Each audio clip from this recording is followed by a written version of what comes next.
Ha, Odil aka bo'ldimi, ustoz? Nima bo'ldi bu holati?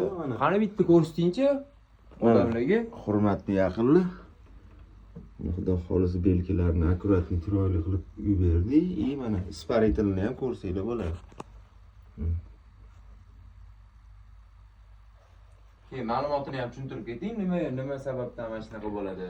Bu filtr kam tozalansa, belkaga o'tib ketadi. Belkasiga o'sha belkaga o'tgandan keyin o'sha kuchi bir 70% ga kamayib ketadi. Bu o'zini o'zi o'chirib yoqadigan bo'lib qoladi.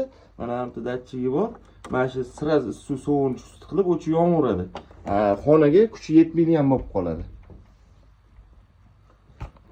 Ma'lumot uchun rahmat, ustoz. Boringizga shukr. Mana shunaqa narsalarni o'rgatmasangiz biz yuribmiz hali ham. Sekin vaqt bo'lganda o'rgatamiz. Ha, mana aka, oxiri ko'rishdik-ku.